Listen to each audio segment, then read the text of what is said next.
Hey guys, sorry it's been so long since my last video, and I know that I'm really falling behind now with getting content out there. I, I'm not very good at this YouTube malarkey, but I do enjoy it and I am going to keep trying. So what have I been up to? Well, I was recently in contact with the creator of an exciting game. And the game's called 100 Fires, The Rising of Red Star.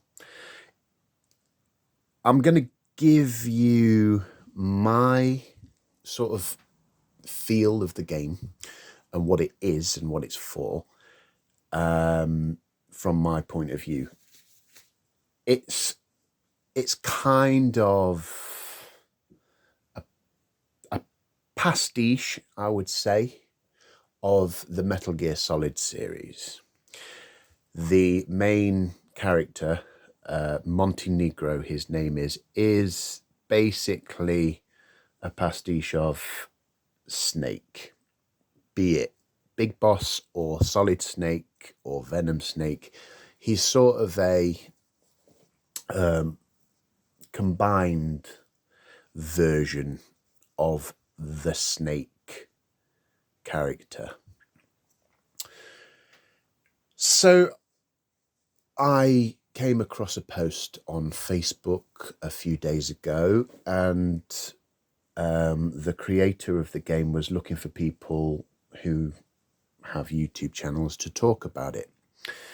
And I said, look, I have a very, very tiny channel. It's not a gaming channel. It's an action figure / custom action figure channel. But I love Metal Gear and I'd love to talk about your game.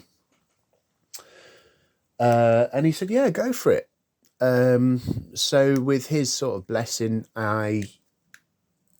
I've decided to start a custom of the main character, Montenegro, who this pastiche of Big Boss and Snake, what have you.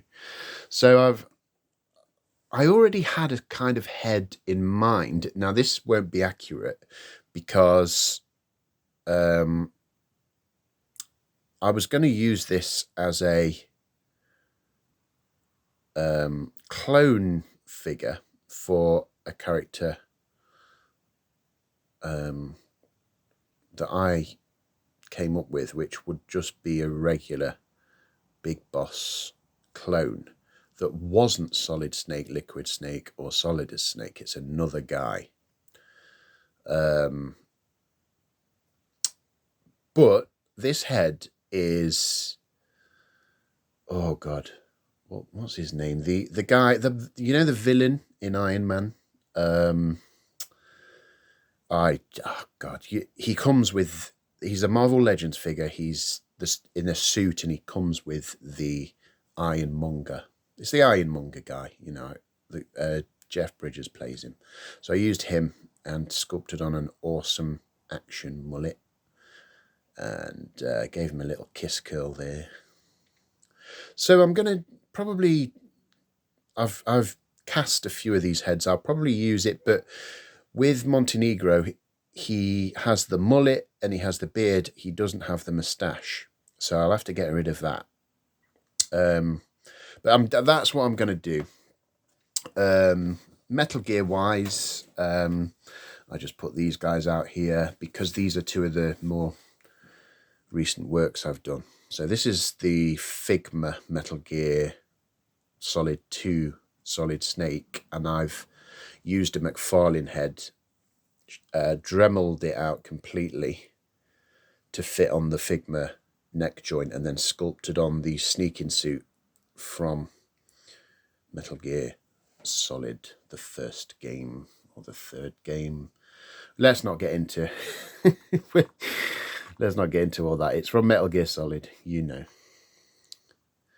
He's not going to stand up now, is he? He's going to fall. These Figma figures are amazing, but they don't stand. They don't like to stand up.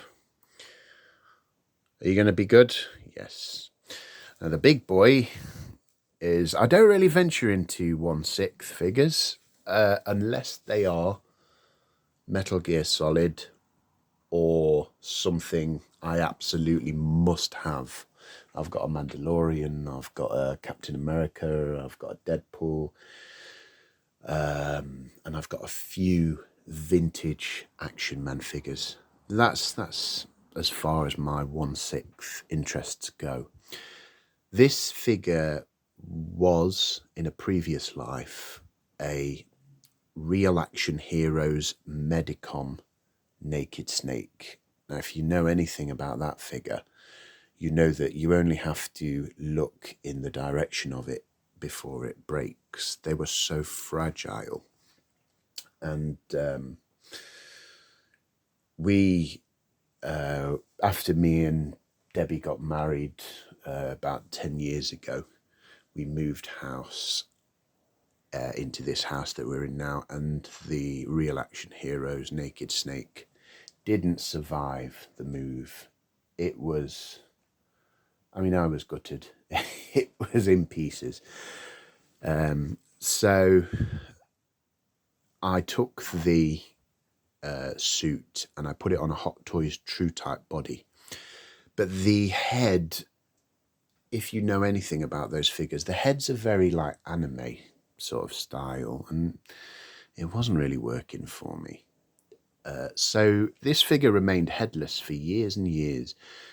And that was until Lim Toys came out with their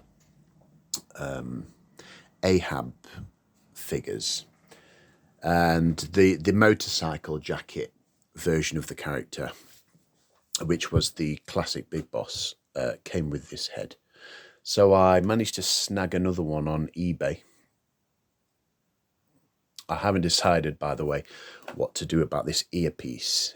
It keeps sort of flopping out, but do I Dremel into his ear or do I glue it? I'm not sure at the moment. But this is a work in progress anyway. So this is a version of an older Big Boss to be a counterpart to the Venom Snake in his Tiger Stripe. So I would sort of place the canon of this character around the time of Big Boss in 1995. Well, no, not 1995. It would be before then, because he's not got his grey hair. He's still got his mullet. So this would be around the time, I think, that he meets Sniper Wolf. Late 80s, very early 90s. So it's my own thing. I think it works. I'm happy with it at the moment, and I have a few more bits and bobs. I want to get some arm things, like the patches with the unit patch on. So I'd love to get one with the Zanzibar land patch, and possibly maybe a beret for him. I don't know how that'd work with the mullet, but yeah. It's always fun to have like works in progress. They're constantly ongoing, and you improve and refine them as time goes on. It's one of my favourite things to do. Most of my personal customs are in a permanent state of improvement and fixing up, and I'll learn a new technique or I'll find a new part and I think, oh, that will look good on this.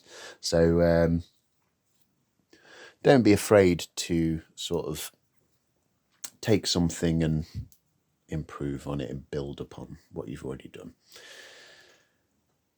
I do intend to make more videos, guys. I know I've been flaky and all over the place. It's been a busy summer, but I really enjoy making them, and I have a few more on the way. We've got a few more shows on the way, and some figure sets for those shows are going to be revealed in the fullness of time, so I look forward to showing those to you. And yeah, take care, keep building and customizing, and I will see you in the next one. Cheers.